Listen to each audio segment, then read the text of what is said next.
अस्सलाम वालेकुम viewers, I am Junaid Asad, welcome to my channel. आज हम अपनी पाकिस्तान अफेयर्स की series the echoes of freedom का पार्ट 2 करने जा रहे हैं, जिसमें हम एनालाइज करेंगे कि उस टाइम में दुनिया में क्या सिचुएशन चल रही थी और उस टाइम में सब कॉन्टिनेंट में क्या हो रहा था। मुस्लिम्स ऑफ सब कॉन्टिनेंट किस तरफ जा रहे थे, हिंदूज और ब्रिटिश उस टाइम में क्या प्लानिंग कर रहे थे और इन सारी प्लानिंग्स का मुस्लिम्स पे क्या असर होने वाला था। जो भी रिसेंट डेवलपमेंट्स थी उस टाइम में उन्होंने मुसलमानों को किस तरह से इफेक्ट किया। व्यूअर्स, लेट 18th सेंचुरी में और अर्ली 19th सेंचुरी में यूरोप इंडस्ट्रियलाइजेशन की तरफ बहुत तेजी से बढ़ रहा था। उस टाइम इंडस्ट्रियलाइजेशन वेपनाइजेशन में कन्वर्ट हो रही थी। दुनिया के मुख्तलिफ ममालिक वेपनाइजेशन पे इतना फोकस कर रहे थे जैसे कि वो एक सिक्योरिटी का की इंग्रेडिएंट हो। यूरोप में वेपनाइजेशन का बढ़ना और उसके अलावा कॉलोनीज से रिसोर्सेज एक्सट्रैक्ट करके वेपनाइजेशन में लगाना यूरोप को एक टसल की तरफ धकेल रहा था। लेकिन उसी तरफ सब कॉन्टिनेंट में सिचुएशन काफी ज्यादा डिफरेंट थी। सब कॉन्टिनेंट में डिजर्टिफिकेशन की वजह से काफी ज्यादा डेथ्स हो गई, क्योंकि British colonial powers resources extraction में इतने बिजी हो गए कि उन्होंने कैश क्रॉप्स पे ज्यादा फोकस किया और वहीं पे प्लांटेशन के खत्म हो जाने की वजह से डिजर्टिफिकेशन स्टार्ट हो गई, जिसके नतीजे में काफी सारी डेथ्स हो गई। पॉलिटिकली ब्रिटिश कांग्रेस ने गवर्नमेंट फॉर्म कर ली थी 1892 एक्ट के तहत, लेकिन मुस्लिम्स ने कोई भी पार्ट नहीं लिया। Sir Syed school of thought अपने मेंबर्स के साथ कंसल्टेशन में था कि कोई ऐसा रास्ता निकालें जिसके थ्रू हम मुसलमानों के लिए पॉलिटिकल रिप्रेजेंटेशन ले सकें। ये बिल्कुल राइट टाइम था पॉलिटिक्स ज्वाइन करने का, और इसी सिचुएशन को जानते हुए सर सैयद अहमद खान के बेटे सैयद महमूदुल हसन ने ओपन लेटर्स लिखना शुरू कर दिए, जो कि वायसराय को एड्रेस थे।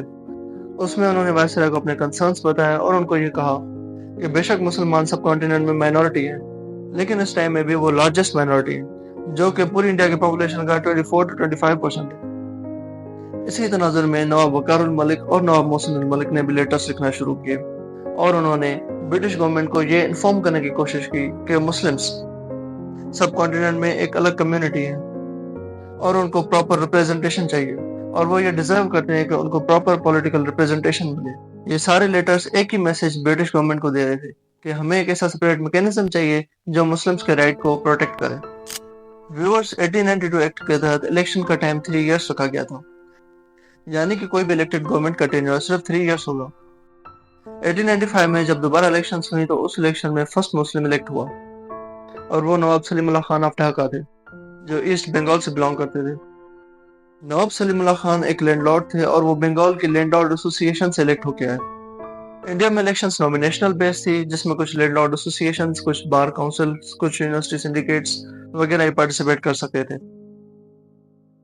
और उस लैंडलॉर्ड एसोसिएशंस में से Nawab Salimullah Khan of Dhaka first elected Muslim representative बने। व्यूअर्स, 1898 में दोबारा इलेक्शंस हुए, और यह साल बहुत ज्यादा सिग्निफिकेंट है क्योंकि इसमें काफी सारी ऐसी डेवलपमेंट्स हुई जिनकी वजह से मुसलमानों को काफी ज्यादा फेवर मिली। 1898 में जब दोबारा इलेक्शंस हुए तो कोई भी मुस्लिम इलेक्ट नहीं हो सका। उस टाइम में मुस्लिम्स एक मैकेनिज्म का सोच रहे थे कि कोई ऐसा मैकेनिज्म हो जिसके थ्रू हम मुसलमानों को रिप्रेजेंट कर सकें। ये सारे लोग एक म्यूचुअल कंसेंसस पे थे, और ये लोग मोस्ट एजुकेटेड लोग थे। इनको पता था कि उस टाइम में ब्रिटिश साउथ अफ्रीका में, कनाडा में और इस तरह से दूसरी कॉलोनीज में क्या क्या कर रहा है, वो किस तरह से रिसोर्सेज एक्सट्रैक्ट कर रहे हैं और किस तरह से सोसाइटीज को डिस्ट्रॉय कर रहे हैं। ये सारी सिचुएशन को एनालाइज करते हुए उन्होंने सोचा कि हमें मुस्लिम्स के लिए एक अलग मैकेनिज्म चाहिए। व्यूअर्स, 1898 में ही सर सैयद अहमद खान की डेथ हो जाती है, और उसके बाद मुसलमान कोई अल्टरनेटिव ढूंढते हैं जो उनको इस जंग में प्रॉपर तरीके से लीड कर सके। उसी दौरान गवर्नर जनरल चेंज होता है और lord Curzon as a new governor general of India मुंतखब होकर इंडिया में आते हैं। वो पूरी इंडिया घूमते हैं और उसके बाद वो कलकत्ता में जाते हैं।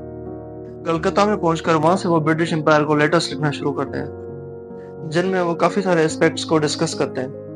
उस टाइम में इंडिया के सारे डिसीजंस ब्रिटिश पार्लियामेंट में होते थे। ब्रिटिश पार्लियामेंट में एक सेक्रेटरी था जिसका टाइटल था secretary of state for Indian affairs. Secretary of state for Indian affairs की एक प्रॉपर काउंसिल होती थी। उस काउंसिल के 15 मेंबर्स होते थे जिन्होंने इंडिया में सर्व किया है, और वो 15 मेंबर्स ब्रिटिश होते थे।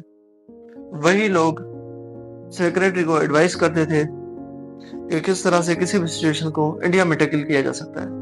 लॉर्ड कर्जन ने 1898 से 1901 तक ब्रिटिश पार्लियामेंट को लेटर्स लिखे, जिनमें उन्होंने इन्फॉर्म किया कि मुस्लिम्स एक सेपरेट मैकेनिज्म की डिमांड कर रहे हैं, वो मैकेनिज्म जो मुसलमानों को एज अ कम्युनिटी सब कॉन्टिनेंट में रिप्रेजेंट करे। व्यूअर्स, डिजर्टिफिकेशन की वजह से सब कॉन्टिनेंट में सिचुएशन बहुत ज़्यादा ख़राब थी और काफ़ी सारे ऐसे एरियाज थे जो एडमिनिस्ट्रेट नहीं हो सकते थे। वहाँ पे इंस्टीट्यूशनल और स्टेट के रिप्रेजेंटेटिव्स नहीं पहुँच सकते थे क्योंकि वहाँ पे एडमिनिस्ट्रेशन करना बहुत ज़्यादा डिफिकल्ट था। एरियाज बहुत ज़्यादा वास्ट थे। उसी टाइम में लॉर्ड कर्जन ने न्यू प्रोविंसेस बनाने का सोचा। उस टाइम में 2 प्रोविंसेस बने, एक बना नॉर्थ वेस्ट फ्रंटियर और एक बना असम प्रोविंस। इन प्रोविंसेस को बनाने का मकसद ये था कि डिजर्टिफिकेशन की सिचुएशन में इन एरियाज में फैसिलिटेट किया जाए लोगों को। 1901 में लॉर्ड कर्जन ने ये सोचा कि बंगाल भी एक बहुत ज़्यादा बड़ा प्रोविंस है और इसको भी डिवाइड किया जाए ताकि अगर कोई भी डिजास्टर हो तो उसको प्रॉपर तरीके से मैनेज किया जा सके। कांग्रेस ब्रिटिश की इस सोच को काफी गौर से देख रही थी। 1905 में एक कमीशन अपॉइंट हुआ जो कि पार्टीशन ऑफ बंगाल करने लगा था। बंगाल को ईस्ट और वेस्ट में डिवाइड किया जाएगा और यही मुसलमानों के लिए एक बहुत ज्यादा खास अपॉर्चुनिटी। ऐसे जाते हैं अगले वीडियो में।